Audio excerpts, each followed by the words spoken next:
Hello guys, welcome back to the channel and I am so happy to have you here. Welcome on my mini keto kitchen course. Today we're gonna cover tips how to go about keto cooking, how to thicken your sauce, how to preserve avocados, and some basic stuff I see people running into, problems my clients have when they start the keto journey. And if you are new to my channel, on this channel we do videos just like this one and recipe videos. I share my weight loss journey and I share how to do keto and intermittent fasting on a healthy way. So if you like what you see here, hit the red subscribe button and the bell so you don't miss off any of our videos. And now let's head into my kitchen. Tip number 1, how to thicken a sauce on a keto lifestyle. What you do, you take a few eggs, 2 or 3 eggs, and you only use the egg yolks. You mix it together as you would with an omelette, and then slowly you are pouring it into your sauce and keep mixing it, and this will greatly thicken your sauce without adding flour or wheat products. Tip number 2, how to thicken a pudding type of sweet sauce thing. One way to do is use beef gelatin powder, 1 tablespoon.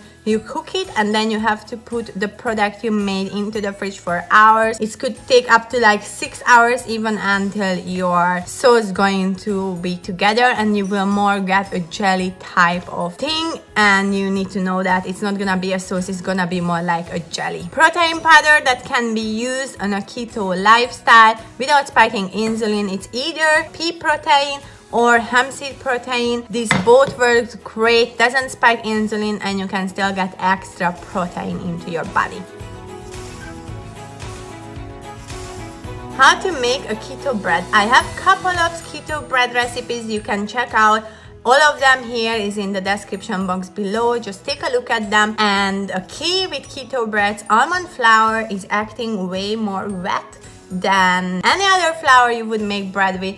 And you need to add seeds into the recipe because seeds will suck up the extra liquid, and I see breads with seeds works way better in keto breads than any other type of breads. My next tip, how to make your avocados last.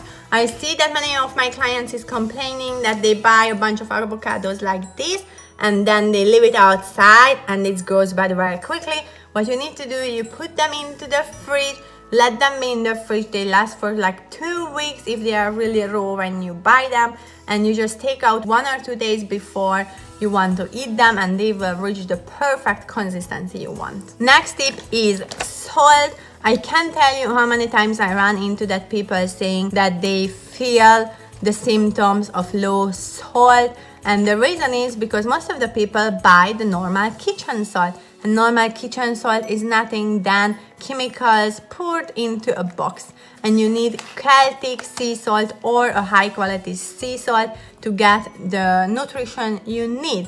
And this is my favorite brand. This is what I recommend for everybody, and I started to take this, and the week after I felt a huge difference in my energy level and how great I felt just from switching to the chemical salt to the Celtic sea salt. My next tip is how to prepare sauerkraut that it tastes good. Sauerkraut is extremely beneficial for people with any digestive issues. If you have IBS, heartburn, gases, any type of digestion situation, sauerkraut is something what greatly going to help you.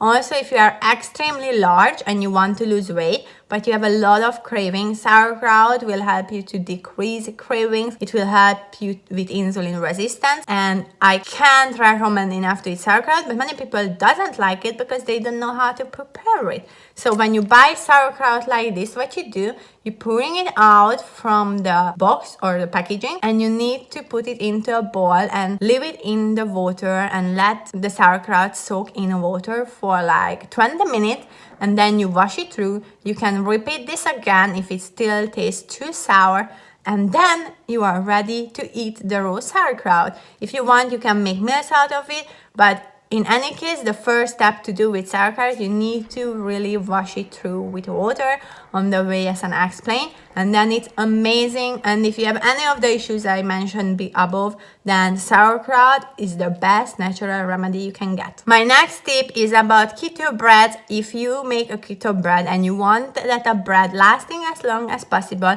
you need to put it into the fridge, and then it will last almost 1.5 weeks and it's no problem. That's it, guys. That was all my quick tips in the keto cooking, and I hope this video was useful. If you are new to keto, I really hope this helped you, and let me know if you have any other good tips. Comment below. If you like this video, give me a thumbs up so I know I can do more of these videos, and don't forget to subscribe. And thank you very much for watching, and see you in my next video. Bye bye.